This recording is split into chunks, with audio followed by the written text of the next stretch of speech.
তার যতটুকু মাত্রায় কাজ করা দরকার সেটাকে সে ব্রেক করে গিয়ে ফাটাকেষ্ট হতে যাচ্ছে। তারা হয়তো বা ভেবে চিন্তেই আমাকে ফাটাকেষ্ট উপাধিটা দিয়েছে, না হলে এত বড় উপাধি আমার পাওয়ার কথা না। বামপন্থী ছাত্র সংগঠন ফাটাকেষ্ট উপাধি দিয়েছে খুব সম্ভবত। ফাটাকেষ্ট মুভিটা দেখেছি আপনার সেই ছোটবেলায় অনেক আগে, এবং আমার যতদূর মনে পড়ে চরিত্রটা যথেষ্ট পজিটিভ একটা চরিত্র ছিল। সেই জায়গা থেকে আমার মনে হয় তারা আমাকে প্রশংসা করেই ফাটাকেষ্ট উপাধিটা দিয়েছে। কারণ আপনার ফাটাকেষ্টর মুভির মধ্যে মিঠুন চক্রবর্তী সমাজের মধ্যে একটা চেঞ্জেস আনতে চেয়েছিল এবং চেঞ্জেস এনেছে।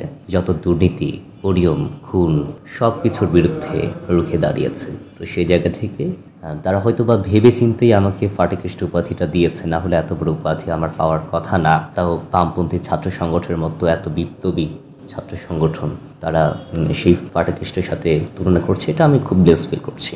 এখন আমার সমাজ তো আমার ঢাকা বিশ্ববিদ্যালয়। আমার সমাজের মধ্যে আমি দেখতে পাচ্ছি অনেক অনেক অনিয়ম আছে, অনেক সিন্ডিকেট গড়ে উঠেছে মাদক দ্রব্য নিয়ে, গাঁজা দিয়ে, ইয়াবা নিয়ে। আমি দেখতে পাচ্ছি এখানে চাঁদাবাজি নিয়ে আপনার সিন্ডিকেট গড়ে উঠেছে। তো সেই সিন্ডিকেট আমি ভাঙতে চাচ্ছি। সেই ভবঘুরে থেকে শুরু করে যা যা আমার সমাজের জন্য ক্ষতিকর, যারা বিভিন্ন ধরনের মাদকদ্রব্যর সাথে জড়িত, তাদেরকে আমি উচ্ছেদ করছি। এই জায়গা থেকে আমিও আমার সমাজের মধ্যে পরিবর্তন আনার চেষ্টা করছি। মাত্র এটা খুব ক্ষুদ্র একটা প্রচেষ্টা। সেই ক্ষুদ্র প্রচেষ্টার সাথে যদি আপনার ফাটাকেষ্টর মতো একটা কালচার চরিত্রের সাথে যদি তুলনা করেন, আমি খুব বেস্ট ফিল করছি। আমি তাদেরকে অনেক ধন্যবাদ জানাই।